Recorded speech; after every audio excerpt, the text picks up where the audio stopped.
우리는 바쁘게 움직일 수밖에 없습니다.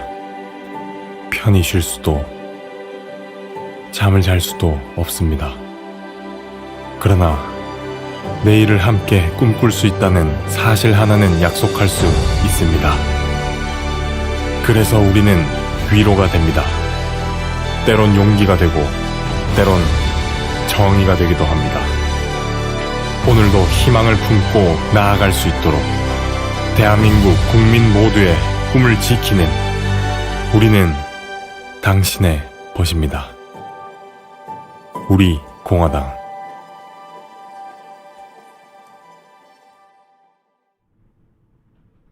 네, 안녕하세요. 우리 당원 동지 여러분, 그리고 애국 시민 여러분. 오늘도 이민국님, 이또수님, 이경숙님, 하키리님, 우리 함께님, 최홍식님 등등 많이 들어오셨네요. 우리 당을 집중적으로 이렇게 이야기하고 당원들을 상대로 하는 방송이다 보니까 우리 당원님들이 많이 들어오셔야 됩니다. 우리 당원들 이념 또 현안 교육을 위주로 이렇게 편성을 하다 보니까 당원님들이 좀 많이 들어와 주셨으면 고맙겠어요. 날씨가 많이 추웠죠, 이번 주에. 저도 뭐 젊은 시절에는 내복 같은 거는 쳐다도 안 보고 살았는데 입질하는데, 우리 대한애국당에 3년 전에 이제 사무총장으로 오고 겨울 투쟁 할 때부터 안 되겠더라고요.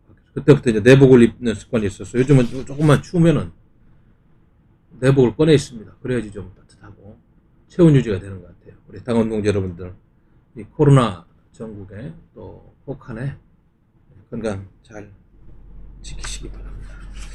오늘 제목을 보시면 좀 큽니다. 제목이 대한민국 자유체제 파괴의 활용점정, 국가원수 무력화하는 분권형 연방제 개헌, 이런 제목인데, 제가 왜 이 제목을 다뤘느냐면, 이제 저희 당 같은 어려운 우파 세력이 투쟁을 했습니다마는 이번 정기국회를 통해서 저들이 원하는 법을, 헌법 물론 체계 밑에 있는 법입니다마는 거의 다 통과시켰어요.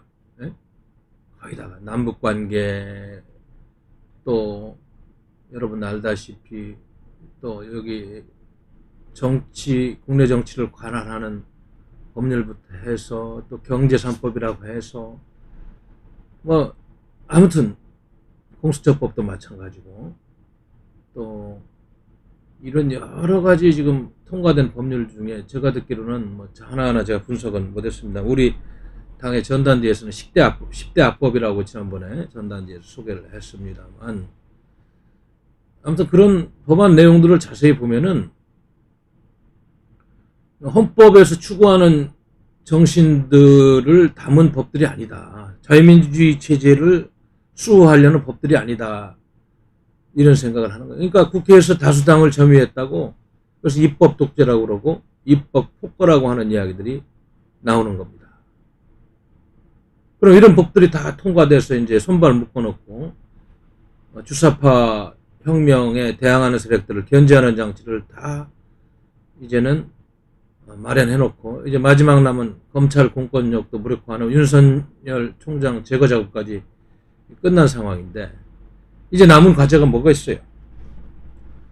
제가 판단하기로는 이제 남은 과제는 이러한 모든 하부 작업을 마쳤기 때문에 이제는 그들이 정권 초기화하려다가 조국 민정수석 시절에 조국 씨가 좀 맛을 보였죠. 뭐 민정수석이 비서관이 그렇게 해서는 안 되는데, 그것도 월권인데 국회 법사위에서 한 것도 아니고 뭐 법제처에서 한 것도 아니고, 그들이 이야기하는 헌법 개정안을 약간 좀 맛을 보여준 적이 있습니다. 그러나 워낙 법조계나 국민적인 저항이 심해서 다시 집어넣는데, 이제는 그런 저항을 할 수 있는 세력들이 거의 없기 때문에 이제 정기국회 끝나고 조만간에 이 개헌 카드를 마지막 활용점정으로 가지고 올 겁니다.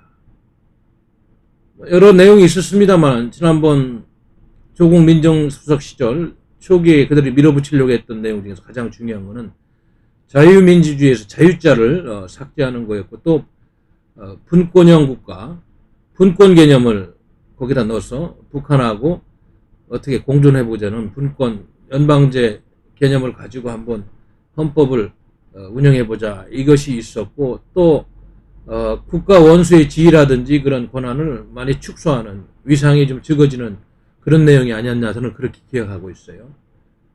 지금 돌이켜보건대 문재인 씨가 평양 가서 남쪽 대통령령 이야기할 때부터 이 주사파 좌파들은 플랜과 기획을 가지고 꾸준하게 여기까지 왔다. 하나하나 법을 고치고 대항 세력들 하나하나 제도적으로 또 뭐 보이지 않는 정치공학적인 접근을 통해서 또 회의와 협박을 통해서 이미 제도적인 작업은 끝났을 것이다. 아마 200명도 이미 다 확보해 놓고 아직 공개는 안 됐습니다만은 정권 초기에 꺼낸 헌법 개정안을 다시 지금 다 준비해 놓고 시기만 기다리고 있을 것이다. 국민 여론만 보고 있을 것이다. 코로나 전국에 코로나 파쇼라는 이야기가 나옵니다만은 민심이 조금 가라앉은 틈을 타서 30%대까지 내려와서 지금은 조금 부담이 되니까 언제든지 연초라든지 또 뭐 언제든지 그 카드를 꺼내서 마지막 활용점정을 할 것이다. 저는 그런 생각을 합니다. 그러나 여러분 얼마나 이게 무리한 일입니까? 전 세계에서 누구나 인정하는 보편적인 자유민주주의 이념과 물질적인 풍요를 누리는 대한민국 쪽으로 북한을 끌어들여야지 북한의 대한민국화가 돼야지 맞는데 반대로 대한민국을 못 살고 전 세계에서 경멸당하고 가장 최악의 인권 탄압국가 독재국가로 오명할 수 있는 북한 쪽으로 끌고 가는 대한민국의 북한화 프로젝트가 성공할 리가 없죠. 정치사적인 의미를 보더라도 남북연합이나 연방제는 정치 시스템이 유사하고 비슷할 때 성공하는 것이지 이렇게 이질적이고 적대적인 이데올로기와 경제 격차를 가진 거는 성공할 수가 없습니다. 그리고 유럽연합이라든지 미국 연방주의는 여러분도 알다시피 이념도 같이 공유하고 생활 수준도 비슷하고 사고체계도 비슷하니까 그게 성공적으로 가고 있는 거지 상이한 정치체제, 이념을 가진 집단끼리 경제 격차가 큰 집단끼리는 그거는 성공할 수가 없다. 말장난이 연방주의지 이거는 대한민국 제재를 파괴하고 북한 체제로 편입시키는 그런 전단계로밖에 볼 수 없는 이런 의심까지 하게 되는 그런 엄중한 상황입니다. 지금 겉으로는 뭐 코로나 전국을 핑계로 모임도 못하고 뭐 국민 건강 차원에서 조심을 하고 있습니다만 이렇게 지금 대한민국의 현실은 매우 암울하다는 말씀을 이번 주도 다음 주도 계속 드려야 될 것 같아요. 그러다 심지어는 이제 이런 상황에 대해서 세도권 언론들도 아무리 눈치를 보고 하지만 너무 하니까 저하고 옛날에 정치평론을 같이 했던 문화일보의 이현종 논설위원 저하고 많이 했었죠. 평론을. 이현종 논설위원은 심지어는 이제 이게 대한민국이 아니고 오늘 아까 오후 칼럼을 보니까 대북민국이다. 대북민국. 대한민국이 아니고 대북민국이다. 이런 이야기까지 하고 있어요. 그래서 재미있게 봤어요. 그래서 뭐 약간 제도권 내 언론이다 보니까 언어도 순화되고 뭐 표현은 약합니다만은 뭐 우리가 걱정하는 5.18 특별법에서 5.18 비판 왜곡 처벌법이라든지 또 대북전단 살포 금지법이라든지 또 국정원법 뭐 이런 거에 대해서 조목조목 비판을 하면서 마지막에 좀 재밌어요. 보니까 해방전국에서 박헌영의 남로당이 김일성의 북로당에 흡수됐듯이 지금 대한민국도 대북민국으로 닮아가는 꼴이다. 대북민국이라는 얘기를 했어요.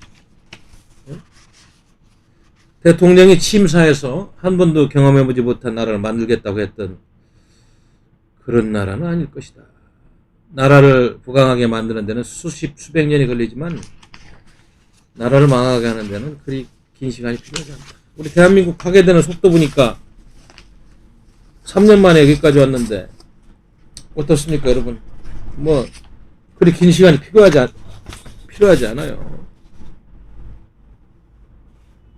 댐이 붕괴될 때 뭐 처음부터 구멍이 뿡 뚫리는 게 아니잖아요. 조그만 구멍에서 시작돼서 그래요. 순식간에 무너지시지. 대한민국도 지금 그런 지경에 있다는 사실을 여러분들이 아셔야 됩니다. 오늘 제가 소개하고 싶은 시는 제가 2004년도 4.15 총선에 출마하고 그때 젊은 나이죠. 이제 사실 만으로 그때 40살 했나요?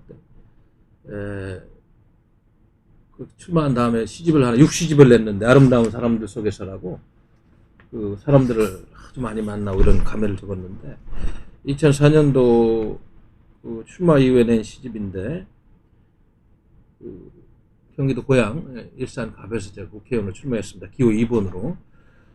그때 이제 그 총선을 준비하면서 2003년 12월 달에 내일이 오면이라는 시를 썼어요. 내일이 오면 6시집 30페이지 있는 그런 시인데 내일이 오면 그때 벌써 17년 전에 이런 시를 써놨으니까 한번 들려드리도록 하겠습니다. 내일이 오면 우리 모두 만날 그 사람, 오늘이 영원히 지속되어도 내일이면 만날 그 사람. 사람들은 내일이 없다고 많이들 이야기하지만 반드시 내일은 오는 법. 어차피 만나야 될 내일인데, 어차피 살아야 될 내일인데, 어차피 부딪혀야 될 시간들인데 내일을 기다리다 더 이상 뒤치지 말고 어서 내일이 오라고 지금 하늘을 향해서 힘껏 소리치면 내일의 모습이 좀 더 우리에게 빨리 가까이 다가오지 않겠소? 이런 내용입니다. 내가 왜 그 당시에 이런 시를 썼을까? 지금 아까 조금 전에 이 시를 소개하려고 생각을 해봤는데 아무튼 그 제 인생 처음으로 처녀 국회의원 출마하는 그 몇 개월 전에 총선을 준비하면서 총선이 결과가 어떻게 나올까, 떨어졌을 때 어떤 아픔이 있을까 이러면서 내일에 대한 고민을 이렇게 적어보지 않았나 이런 생각이 듭니다. 참 여러분들이 뭐 이제 언론을 통해서 다 팔로우를 잘 하고 지금 추미애 씨하고 윤석열 총장 사이의 그런 싸움이 이제 문재인 씨와 윤석열 씨의 싸움으로 이렇게 번져지고 이제 22일 날인가요? 법원에서 징계 2개월, 직무정지 2개월에 대해서 또 법원에서 심판을 내릴 겁니다. 그때까지도 많은 이야기가 있는데 아무튼 지금 뭐 검찰청 내 검사들이 부글부글 끓고 있다고 그래요. 그래서 지금 여기 보도된 거 보니까 춘천지검 원주지청 지청장 김유철 검사 모양이에요. 이분은 심재철 씨를 이순실을 모함한 원균이라는 이야기까지 표현을 하고 있고 또 어떤 검사들은 매국노 이완용으로 비판하는 검사들도 있다. 이것이 사실은 그 검찰 엘리트들이 바보가 아닌 이상 상식적으로 할 수 있는 얘기가 아닌가. 우리 국민들도 마찬가지 아니겠어요? 어떻게 이렇게까지 망가졌는지 대한민국 검찰 조직이 잘 생각을 좀 해봐야 될 것 같습니다.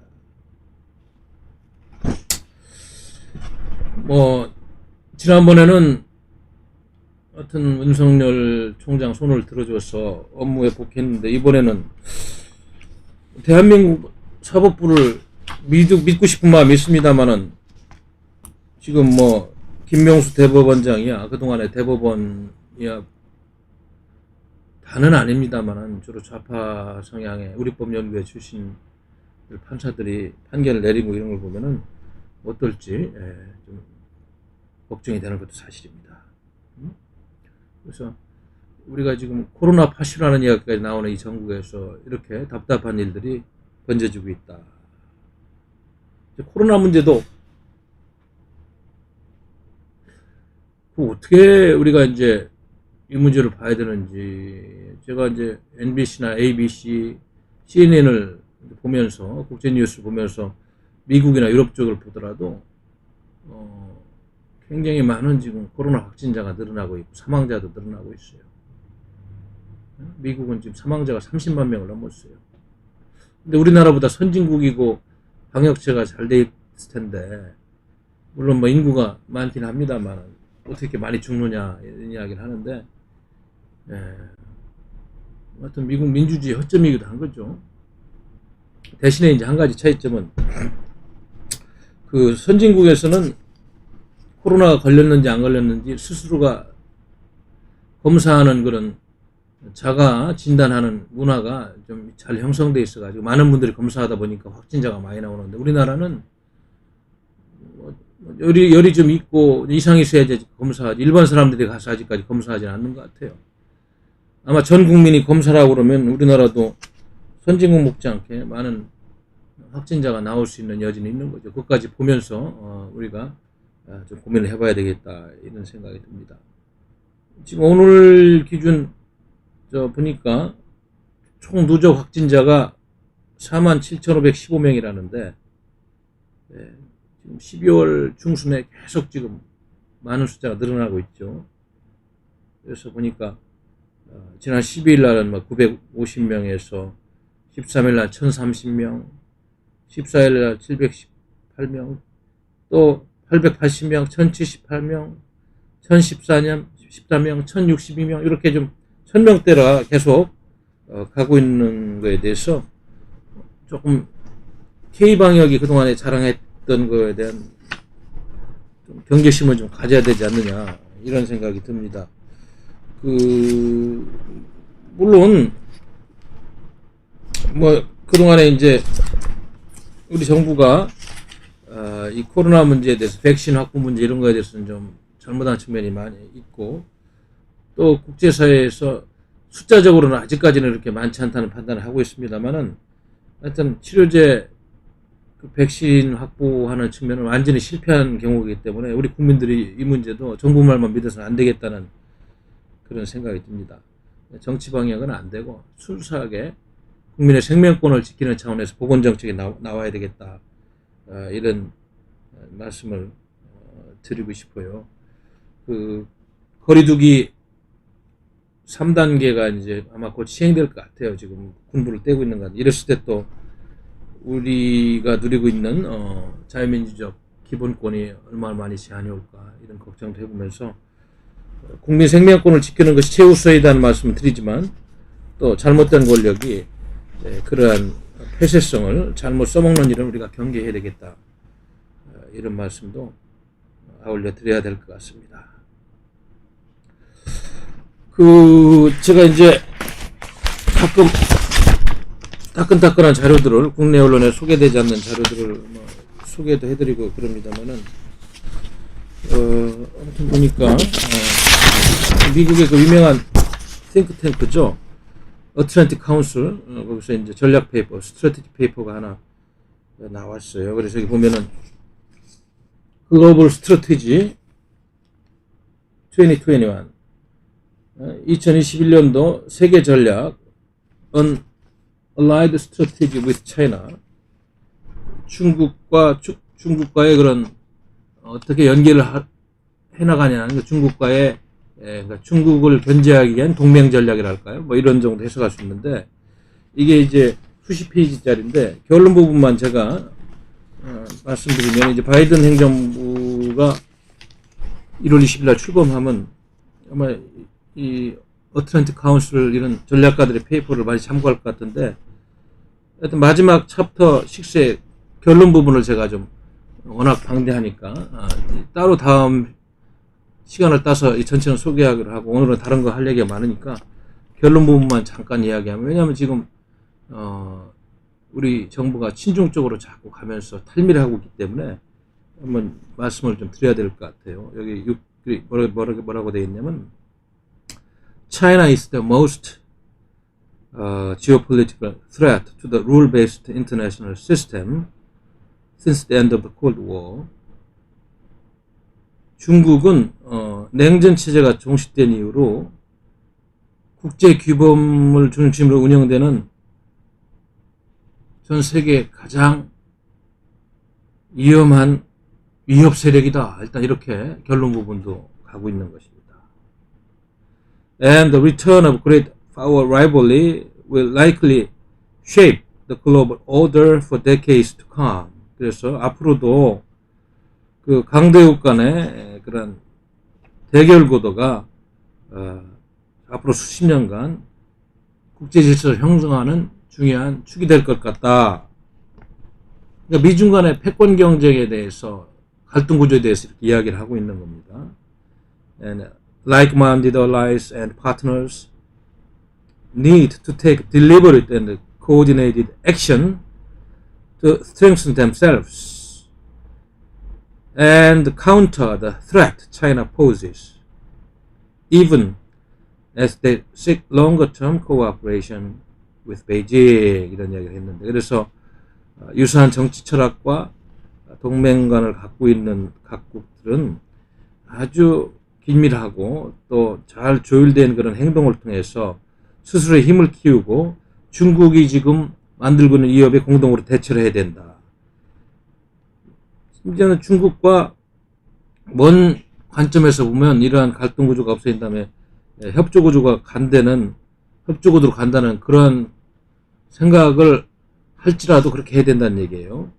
The free world has an impressive record of accomplishment in defeating challenges from autocratic great power rivals and constructing a rule-based system.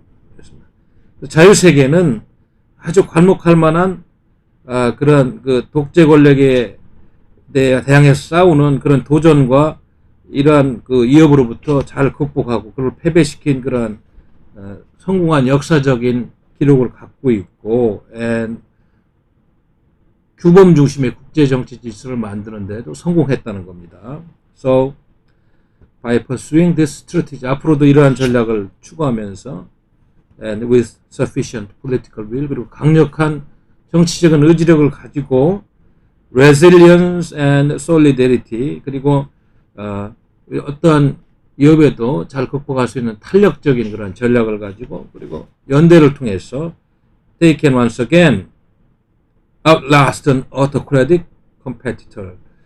우리 동맹국들은 다시 한번 이러한 독재 체제의 그런 대결자들을 축출할 수가 있을 것이고, and provide the world with the future peace, prosperity and freedom. 그리고 전 세계에 다시 한번 미래의 평화와 번영과 자유를 공급해 줄 수 있을 것이다. 이렇게 결론을 그렇게 맺고 있어요. 그래서 지금 제가 항상 이야기합니다만은 미중 간에 피할 수 없는 한판의 전쟁이 무역 전쟁이든 군사력 충돌이든 디지털 세상에서 사이버 전쟁이든 다 현실로 다가오고 있고, 그러한 핵심적인 전쟁터가 얘기했죠. 한반도와 대만해요. 그리고 남중국해, 동중국해를 중심으로 한 동아시아가 될 확률이 많다. 이런 분석이 계속 지금 미국의 최고의 싱크탱크들을 통해서 나오고 있다는 말씀을 드리겠습니다. 요즘 어제도 제가 이제 몇 분 뵐 기회가 있어가지고 기업하는 분들을 몇 분을 만날 기회가 있었는데, 그러니까 뭐 아이고 우리 저 소상공인들이 너무 힘듭니다.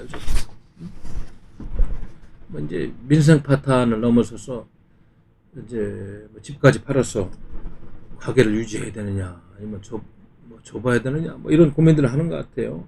그래서 코로나 사태가 장기화되고 또 폐업 사태를 지금도 많이 우리가 보고 있는 상황에서 그러니까 이제 12월 둘째 주 7월에서 13일 사이 전년 동기 대비 매출이 소상공인들 매출이 71%까지 감소됐다.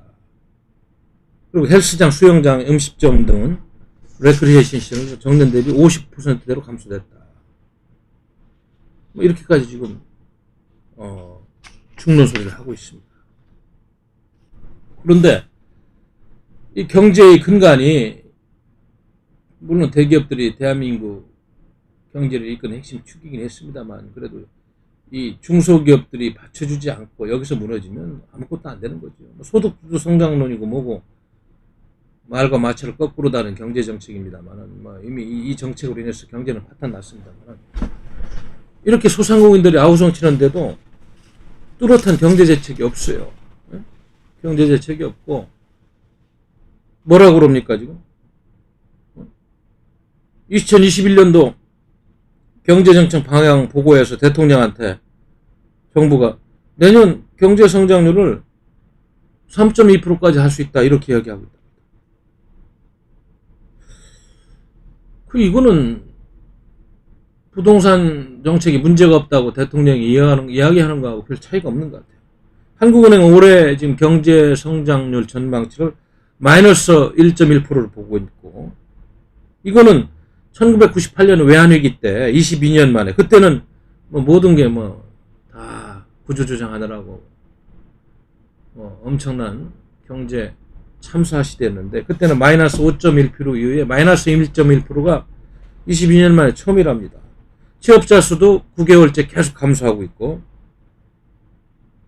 경제 3법 국회에서 통과된 것이 뭐 대한민국 경제를 건강하게 한다는 거는, 이거는 정말 이런 소상공인들의 절규를 생각하면 궤변이에요, 궤변.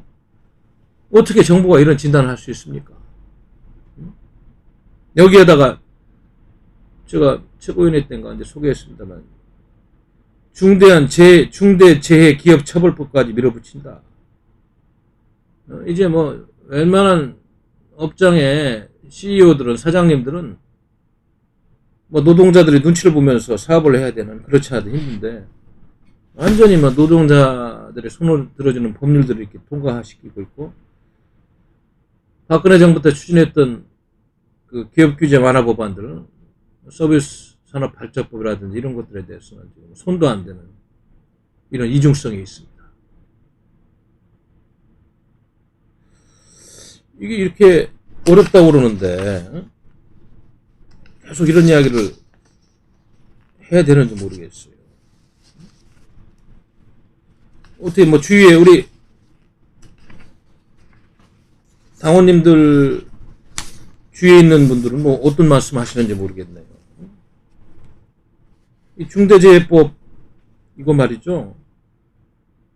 많은 학자들이, 경제학자들도 그러고 이야기하더라고요. 완전히 그저 반헌법적 발상이랍니다. 저는 경제학자는 아닙니다만은,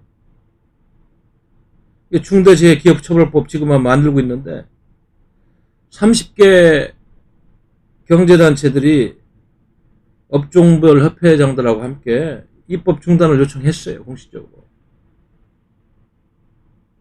그런데도 정부는 마이웨이를 하고 있습니다.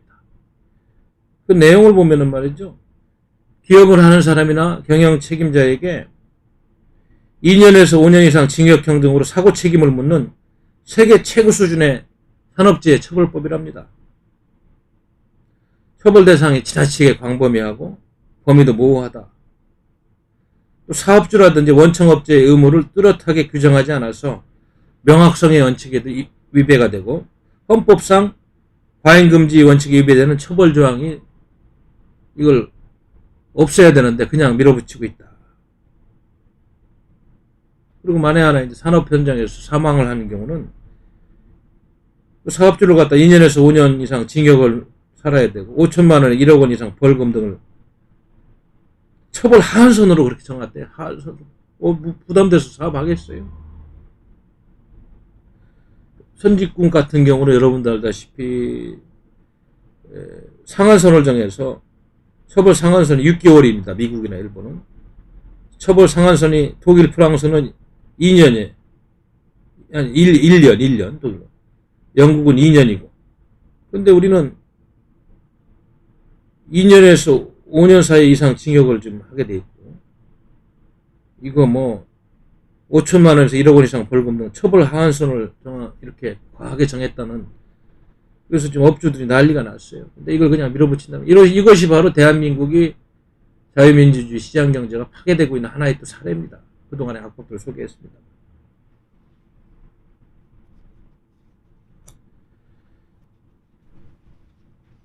이렇게 지금 기업인들을 옥죄이고 노동자들을 뭐 돕지 말라는 게 아니죠. 노동자 복지도 당연히 해야 되고, 그동안에 고생하는 분들 보상하는 건 당연합니다만, 경제 여건이라든지 우리 수준에 맞는 그런 법들을 점진적으로 도입해야 되는데, 이거 무슨 혁명하듯이 이렇게 법들을 도입하니까 기업할 만한 사람들의 기업 의욕이 다 없어지고 있다는 거 아니겠어요? 청년 일자리도 거의 소멸 수준이다. 근데 어떻게 이렇게 반기업 입법을 맨날 만들고 있는지 모르겠어요. 지난번에도 제가 말씀을 드린 것 같아요. 통계청이 16일 날 발표한 11월 고용 동향을 보니까 지난달 취업자 수가 2,724만 1000명으로 1년 전보다 27만 3,000명이 감소한 상황입니다. 또 올 3월부터 9개월 연속 감소세이고 외환위기 이후에 최장기간 감소세가 지금 지속되고 있다. 더욱더 중요한 것은 20대, 30대 청년층이 급격한 일자리 감소세가 지금 계속 목격이 되고, 통계치를 보니까 20대는 20만 9천 명, 30대는 19만 4천 명이나 감소를 했다고 합니다. 40대, 50대도 이와 뭐 큰 차이는 없다고 그래요. 반면에 무슨 단기성 알바같이 돈 나눠주는 60대 이상 취업자만 37만 2천 명 증가해서 취업률 조정을 속이고 있는 것 같아요.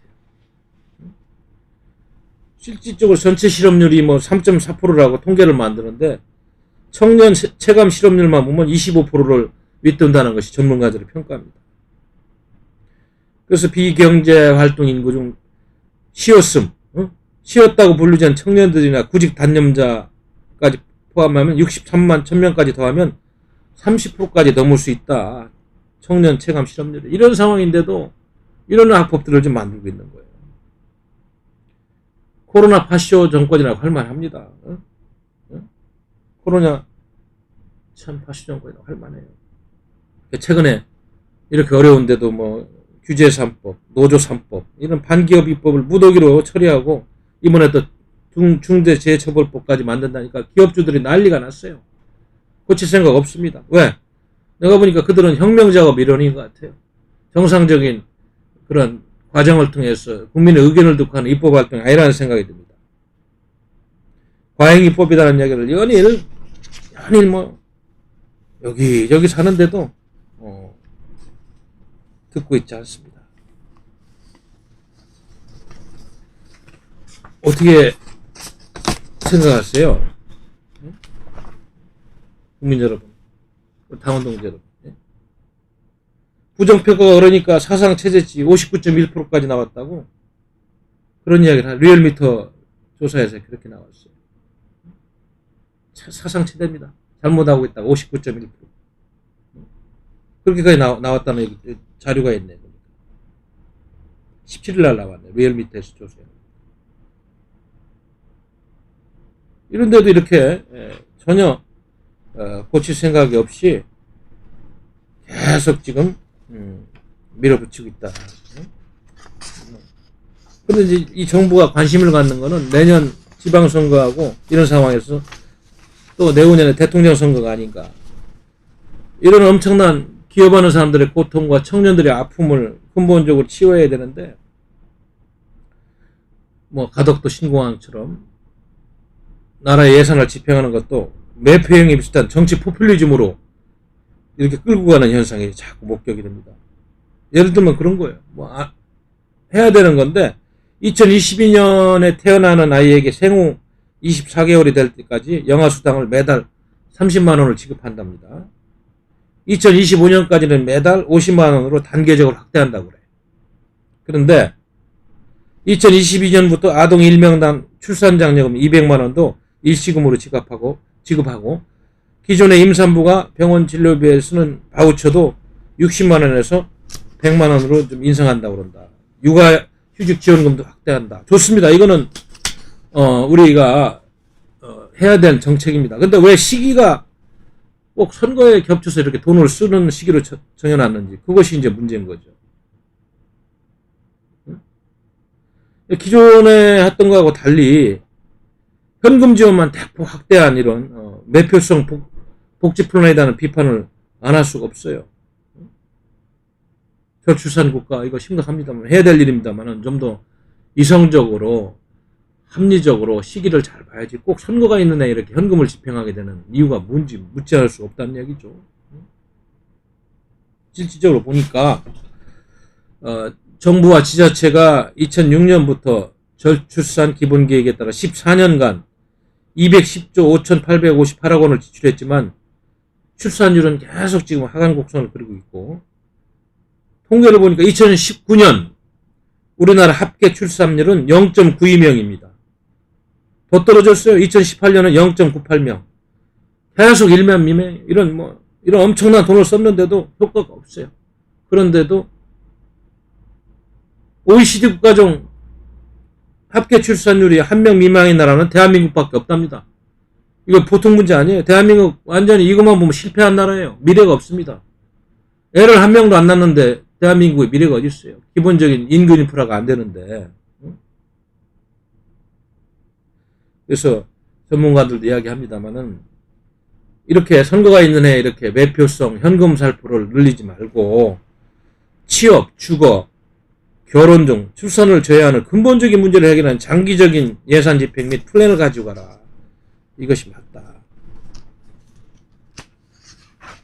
이런 말씀을 계속 드리고 있는 거예요. 못하려고 그러니까 애를 안 낳는지 모르겠어요. 이 이야기가 나왔으니까 드리는 말씀입니다만. 물론 젊은이들이 취업이 안 되고 결혼해서 집도 갖고 안정적인 출산 문화가 대한민국에서 좀 어려운 건 사실입니다. 집값 문제도 있고 청년 아까 실업률 문제도 있고. 그러나 결혼하고 이런 분들은 최소한 애를 2명은 나와줘야지 국가가 유지되고 미래의 그런 대한민국 인구 인프라를 확충하는 그런 그런데 이렇게 가가지고는 어떻게 하겠다는 거예요. 지금 이것도 실패한, 대한민국은 이것도 완전히 실패한 나라예요. 국민의 의무가 여러 가지가 있습니다. 남자는 국방의 의무를 가야 되고, 또 전 국민은 납세의 의무, 교육의 의무 등. 결혼한 부부는 건전한 사회 공동체가 유지되기 위해서는 최소한 애를 2명은 낳아야 될 그런 헌법에 의무라고 규정은 안 됐습니다. 도덕적인 그런 의무가 있는 거예요. 지금처럼 가다 보면 지금 시골 돌아다니면 유색인종 어린애들이 많은데 동남아나 기타 중앙아시아에서 신부를 구해와서 농촌 총각들이 결혼을 못해서 다민족 국가가 돼가고 있는데, 이렇게 되면은 지금 이런저런 문제도 있습니다만은 애를 1명도 안 낳는 OECD 국가에서도 1명 미만으로 애를 낳는 유일한 대한민국은 미래가 없는 거예요. 이게 그러니까 우리가 공동체 교육이 실패했고 가치 교육이 실패했고 윤리 교육이 실패했다는 거예요. 나 자신과 내 가족을 위해서 사는 삶도 중요하지만 대한민국 전체가 등어리가 커지고 굳건한 나라가 돼야지 그 가족도 미래가 있고 그들이 갖고 있는 재산도 의미가 있고 그걸 지킬 때 그 후손들도 좋은 나라에 사는데 지금 다 붕괴되고 있는 거예요. 이거는 저는 엄청난 문제라고 봐요. 그래서 정신교육, 윤리교육, 시민교육, 정치윤리교육이 완전히 실패한 나라입니다. 이거 하나만 봐도 알 수 있어요. 어떻게 하겠다는지 저는 정말로 한번 이야기를 듣고 싶어요.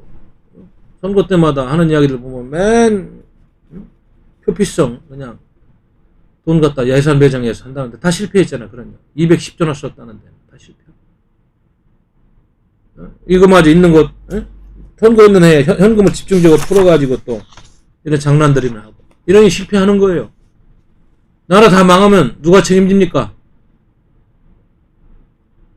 이완용이는 죽고 나서 욕먹어도 살아있을 때는 영화를 누렸으니까 그렇게 사는 거예요? 참 이거 보통 문제가 아니다. 그러니까 지금 아까도 모두에 말씀드렸습니다만 국가의 체제의 틀을 말하는 헌법 문제부터 정치 시스템 문제, 경제 문제, 도덕성의 문제, 남북 문제, 동맹 문제 다 실패하고 있잖아요. 우리가 원하는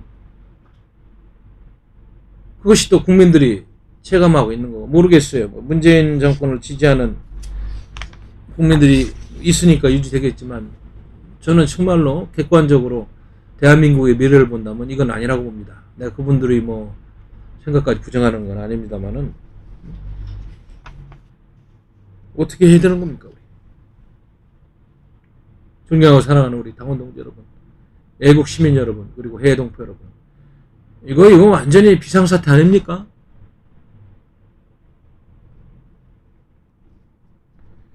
참 엊그제도 제가 그동안에 많이 뭐 소개했습니다만 송영길 씨 이런 분들 이제 뭐 발톱을 다 드러내는 발언을 이제 노골적으로 하더라고요. 어제 그런 분이 그냥 일개 국민이 해도 큰일 날 문제인데 국회의원도 몇 선까지는 하고 또 대한민국 입법부의 외교통일위원장을 맡고 있는 자가 북한 핵을 용인하는 발언을 하고 이런 사회가 됐으니까 뭐 안보도 다 끝난 거죠.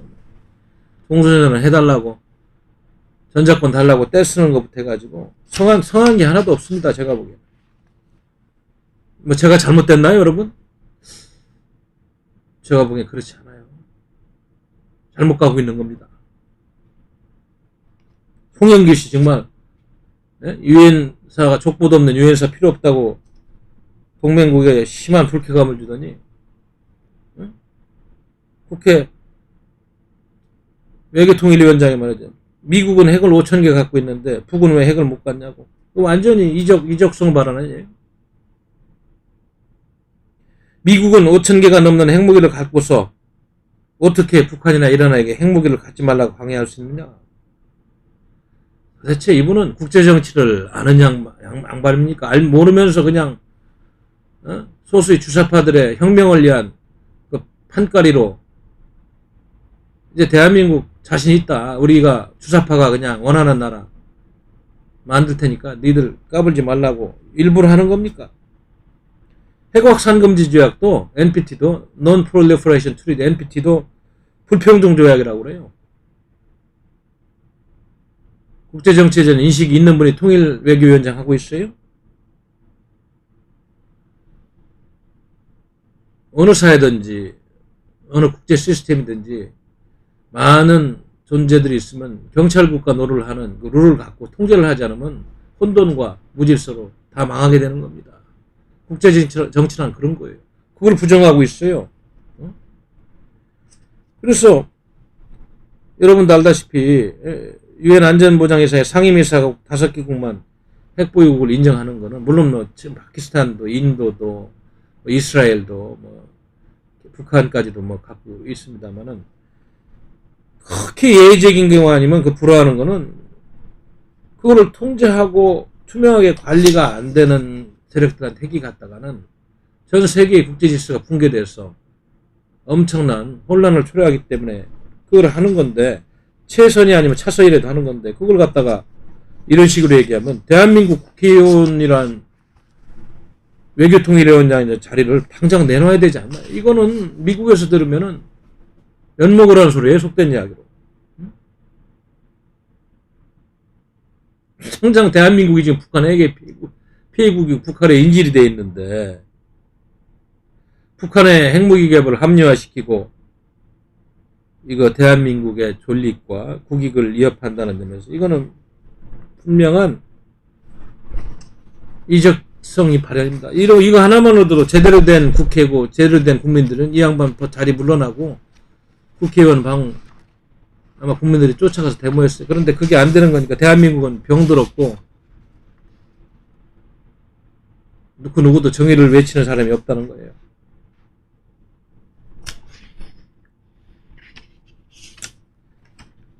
에휴, 뭐 난리가 났어요. 그래서 이 홍영기 씨 문제 가지고도 보니까 미국에서 어떻게 이런 이야기를 하냐고 많은 분들이 지금 지적을 하고 있어요. 벌써. 물론 뭐 야당에서도 몇 마디 했습니다만은 이렇게 기본적으로 외교 상식조차 갖지 못한 어설픈 좌파 논리가 지금 대한민국을 지배하고 있어요. 뭐 똑같은 거 아니겠어요? 경찰이 강도를 잡는데 경찰이 총을 갖고 있는데 강도한테 총을 줘라 이런 얘기하고 비슷한 거 아니겠어요? 이렇게 되면 안 되는 겁니다. 대한민국은 이제 삼류국가가 됐어요. 네? 어떻게 국회 외교통일위원장이 NPT 체제의 해체를 주장하고 말이죠. 북한은 핵개발을 함량합니까? 정말 이건 있어서는 안 되는 얘기예요. 또 송영길 위원장은 대한민국이 북한에 종속되고 그들의 포로가 돼가지고 전체주의적이고 인권 탄압 국가에서 살아야 됩니까? 안 되는 얘기하고 있어요. 이건 한미동맹을 파괴하는 직격탄이고 국제적으로 대한민국을 고립시키는 북한의 대변인 역할을 하는 거하고 뭐가 달라요 지금. 그래서 대한민국은 다 끝났다는 거 이런 거 하나 지금 국회에서 처벌하고 문제 제기하는 사람이 물론 논평 정도 나왔습니다. 이거 가지고 안 되잖아요. 그러니까 이 정권의 핵심에 있는 사람들은 뼛속 깊이 말이죠. 북한을 옹호하고 김정은 대변자로서 이런 역할을 해도 국회의원 빠치 달고 봉급 받아먹고 이런 세상이 온 거예요. 그래서 빨간 세상이라고 하지 않을 수가 없는 겁니다. 이런 걸 보면 대한민국이 북한보다 경제가 30배가 40배가 잘 산다는 게 무슨 의미가 있어요? 안보적으로 구멍 뚫리면 다 끝나는데. 에?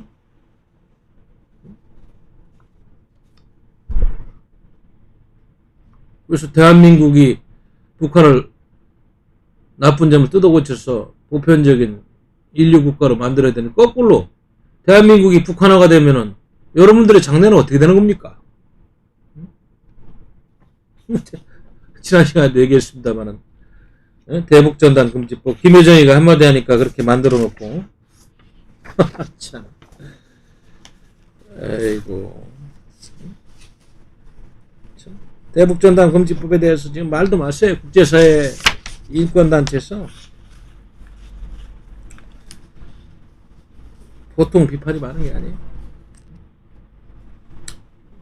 어제 제가 국회 앞에 기자회견 하면서 이야기 잠깐 소개한 걸로 기억하는데 지금 토마스 오헤아 칸타나 유엔 산하의 북한인권 특별보고관이 이 대북전단 살포 금지법에 대해서 다시 한번 공식적으로 동아일보에 보낸 일종의 입장 표명 글을 통해서 우리 정부를 다시 한번 비난하고 있어요. 그러니까 이거 보면은 이게 표현의 자유를 이렇게 억압할 수 있느냐? 민주사회의 주주들인 표현의 자유, 대한민국 헌법에 있는 표현의 자유까지 이야기하고 있는데 이거는 제가 보기에는 유연 차원의 문제로 반드시 비화될 겁니다. 특히 바이든 행정부가 출범하면은 인권을 소중히 하는 민주당의 특성상 이 문제 가지고 아마 한미동맹에 커다란 갈등 요인이 하나 또 생길 것 같아요. 세계 인권선언 19조에도 국경에 상관없이 말이죠. 그 전 세계 남북한 주민도 마찬가지입니다만은 국경에 상관없이 정보를 주고받을 권리가 있는 것이 우리 헌법에도 그걸 보장하고 있고 그래서 지금 탈북해서 목숨 걸고 북한 주민들의 아픔과 고통을 덜어주려고 한 하루라도 빨리 탈북자들과 시민단체의 대북 활동에 쐐기를 박는 이런 법은 김정은, 김여정이 좋아하지 누가 좋아하겠어요? 대한민국 국민 좋아하지 않습니다. 이런 법을 왜 만들었어요? 네? 국제사회에서 이렇게 엄청난 비난이 오니까 통일부는 나서서 엉뚱한 소리는 하고 예?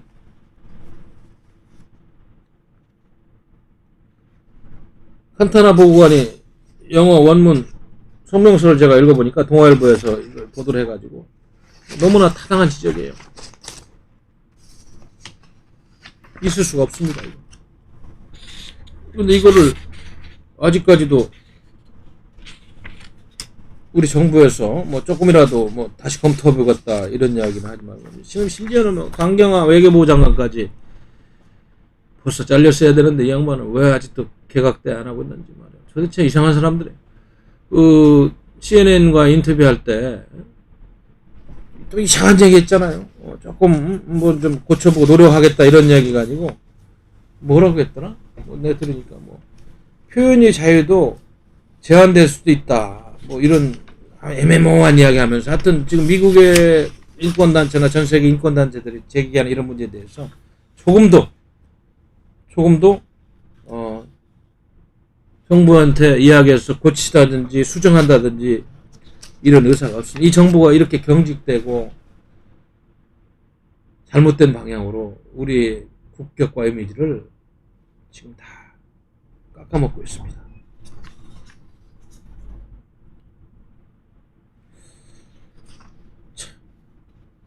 그래서 이 대북전단금지법 같은 경우는 지금 중국 공산당이 홍콩 탄압을 하는데 써먹은 홍콩 보안법인가요? 뭐 소환법인가 뭐 이거에 버금가는 악법이라고 국제사회에서 연일 비판하고 있는데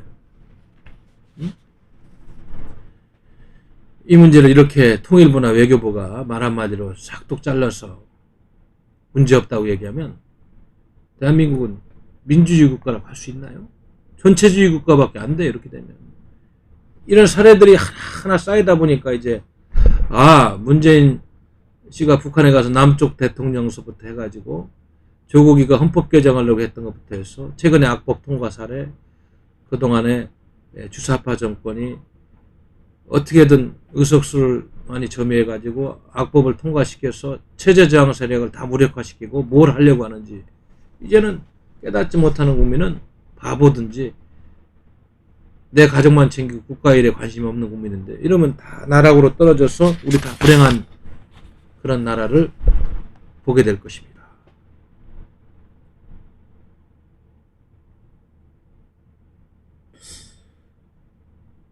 뭐 이런 법을 만들면은 2,500만 북한 동포들을 김정은 체제하에서 노예처럼 영원히 살아가라 조중하는 말이죠.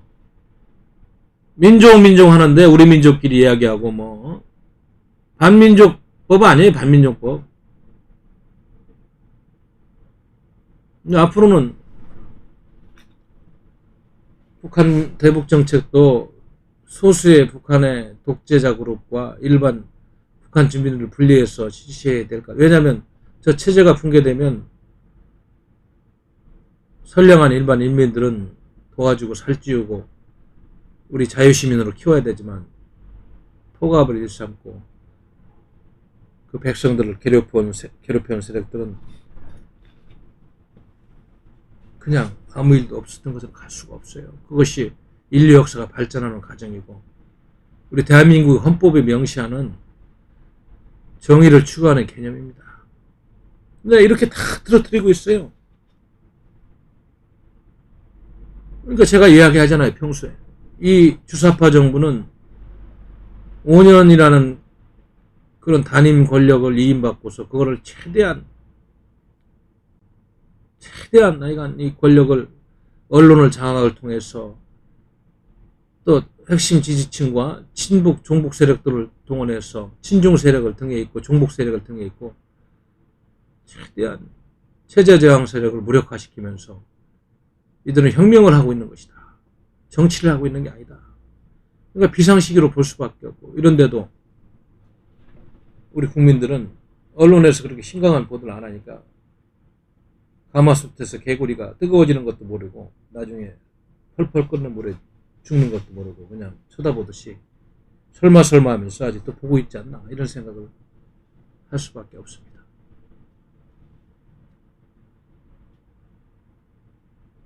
이제 이쯤 되면은 명확하지 않나요? 제가 이제 모두에 말씀드렸더니 이제 마지막 남은 활용점정 할 것이고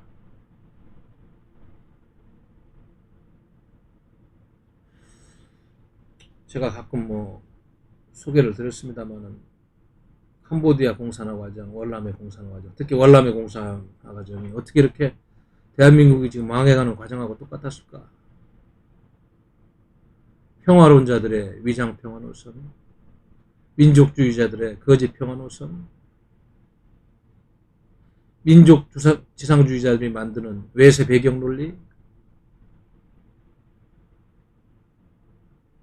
기득권층의 부패한 보수를 가장한 노블리 소블리제를 하지 못했던 썩은 보수들의 직무유기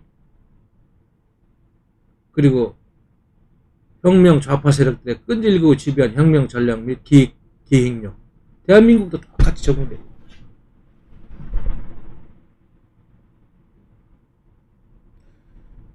우리 공화당이 그동안에 이런 거를 지적하고, 저 국민의힘 같은 가짜 보수들 말고요, 저것들은 보수라고 할 수가 없어요. 어제도 제가 당사 앞에 가서 한 20분 일부러 들으라고, 보수다운 보수가 되라고 이야기를 하고, 망해가는 망국의 현장 앞에서 문재인 정권이 똥볼 차면 지지율이 온다는 이런, 지금 지지율 여론조사 그런 거 믿고 그런 망상을 갖고 있는데 절대 그렇지 않다는 이야기를 했습니다. 그런 시절 오지 않아요. 이제 나라는 형편없이 기울어져 있고, 선거를 통해서 뭘 찾아온다는 생각은 제가 보기엔 그건 물건것 같습니다. 미국도 보세요. 지금 얼마나 지금 사회가 분열되고 부정선거 시비로 저렇게 지금 극도의 혼란이 있는지. 아마 당분간 이 문제도 미국도 쉽지 않은데, 우리처럼 이렇게 3년 반 만에 주사파 정권이 나라를 이렇게까지 지금 해체 작업을 하고 있는 상황에서 저항 한번 못하는 대한민국은 얘기하면 뭐 하겠어요. 그런데 이 보수를 이야기하는 가짜 보수들은 행동을 하지 않고 말장난하면서 선거를 통해서 뭘 할 수 있을 것 같다? 어림도 없는 소리입니다. 왜? 그들은 싸우지 않고 저항하지 않고 말로만 하기 때문에 더 안 되는 거예요. 존경하고 사랑하는 당원 동지 여러분, 그리고 애국 시민 여러분, 해외 동포 여러분, 이렇게 우리가 그동안에 자랑스러워하고 갖고 왔던 자유민주주의 체제 대한민국은 이제 병들고 나락으로 떨어지고 있습니다. 마지막 활용점정을 남겨둔 혁명을 한다는 그들의 그러한 나쁜 관계와 전략을 우리가 어떻게 저지해야 되는지 이제는 정말 심각하게 고민해야 돼요. 그러지 않으면은 그 누구도 우리를 지켜주지 않습니다. 동맹국도 버립니다. 연일 동맹국을 괴롭히는데 언제까지 미국이 대한민국 지켜주겠어요? 북한 핵이 일리가 있다고 그러고 옹호하는 세력들이 정권을 잡고 있는데, 좀 있으면 미군 나가라는 목소리가 촛불 들듯이 또 뭐 나오지 않겠어요? 어떻게 하려고 그러는지 모르겠어요.